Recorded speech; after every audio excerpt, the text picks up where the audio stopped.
ये बात करते हैं क्लास 11th चैप्टर 8.2 और जी क्वेश्चन नंबर 31 के बारे में बात करते हैं।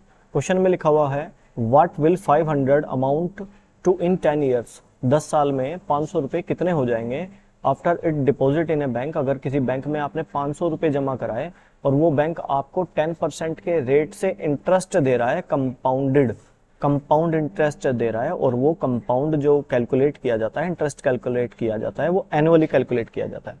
देखिए, आपको सिंपल इंटरेस्ट के बारे में और कंपाउंड इंटरेस्ट के बारे में डिफरेंस पता होना चाहिए। अगर आपको डिफरेंस पता है तो आप सॉल्यूशन को बहुत आसानी से समझ सकते हैं। मैं आपको बता देता हूँ कि कंपाउंड इंटरेस्ट में जो अमाउंट तैयार होती है वो तैयार होती है P into 1 plus r upon 100 to the power n। अब यहाँ पे गौर करने वाली बात है, पावर में n आ जाता है और n रिप्रेजेंट करता है, जब पावर में n बढ़ती रहती है ना, 1 साल के लिए 1 रख दोगे, 2 साल के लिए यहाँ पे 2 रख दोगे, 3 साल के लिए 3 रख दोगे, तो जब पावर बढ़ती रहती है तो वो जीपी बनती रहती है। ये बात गौर करने वाली है। अगर मेरे पास 500 रुपये हैं और जी 500 रुपये का अमाउंट चेक करूं, 1 प्लस आर है आपका 10 अपॉन 100 और टू द पावर, अब यहाँ पे इन्होंने बोला 10 ईयर का, तो 0 से 0 कैंसिल होने के बाद आपके पास कैलकुलेशन बचेगी 500। 1 प्लस 1/10 का मतलब होता है 0.1 टू द पावर 10, तो 500 1.1 टू द पावर 10। इस प्रॉपर्टी को फॉलो करेगा ये।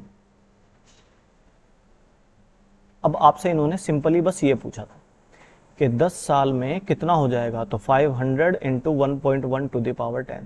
This is your answer. आपको जरूरी नहीं है इसमें आप जीपी वाली प्रॉपर्टी लगाओ, आप इसमें सीधे सीधे कंपाउंड इंटरेस्ट का फॉर्मूला लगा सकते हो कि आपका पैसा अमाउंट जो तैयार होगी बाद में लास्ट में आपको फाइनली कितना अमाउंट मिलेगा। आई थिंक आपको ये अच्छे से समझ में आया होगा। चलिए हम बात करते हैं अब क्वेश्चन नंबर 32 के बारे में। क्वेश्चन नंबर 32 में क्या लिखा हुआ है? क्वेश्चन नंबर 32 बड़ा इजी है, इसी में 32 भी कवर कर लेते हैं। क्वेश्चन नंबर 32 देखिए, क्वेश्चन नंबर 32 में क्या लिखा हुआ है? इन्होंने बोला if arithmetic mean and geometric mean GM of roots, अब ये ध्यान देना है, of roots of a quadratic equation, एक क्वाड्रेटिक इक्वेशन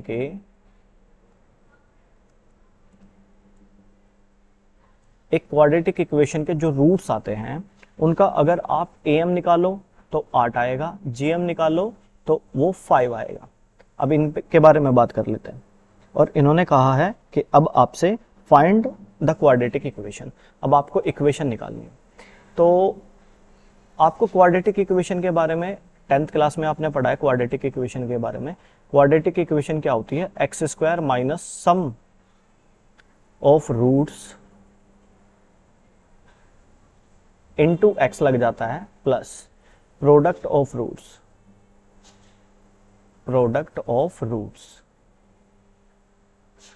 इक्वल्स टू 0। ये आपकी क्वाड्रेटिक इक्वेशन होती है। अब हम देखते हैं, हमने मान लिया कि let alpha and beta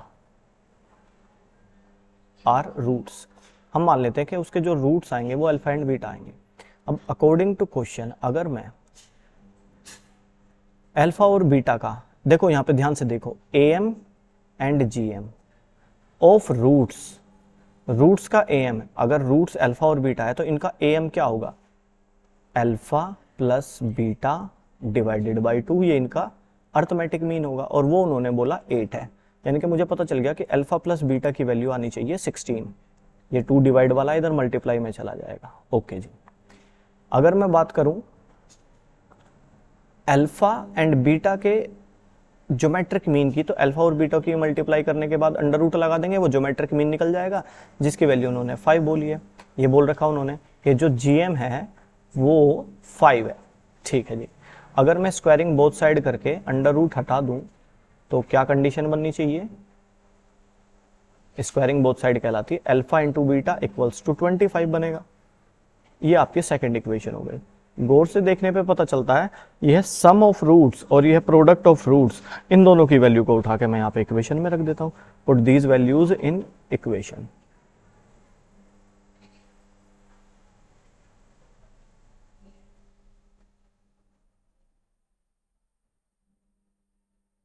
equation of quadratic equation में अब अगर मैं इनको पुट कर देता हूं तो देखिए क्या पुट किया जाएगा, x square minus sum of roots alpha plus beta की वैल्यू बच्चों 16 है, इंटू एक्स लगा दूंगा मैं, प्लस प्रोडक्ट ऑफ रूट्स की वैल्यू 25i इक्वल्स टू 0। आपके पास इक्वेशन तैयार हो गई, x square minus 16x plus 25 equals to 0। देखिए लास्ट के दो क्वेश्चन कितने सिंपल दे दिए है ना, बहुत सिंपल क्वेश्चन है लास्ट के दोनों क्वेश्चन। आई थिंक आपको ये दोनों बहुत आसानी से समझ में आए होंगे, बहुत ईजी क्वेश्चन थे। तो चलिए बच्चों, मिलते हैं किसी नेक्स्ट वीडियो में किसी नेक्स्ट क्वेश्चन के साथ, तब तक के लिए बाय बाय।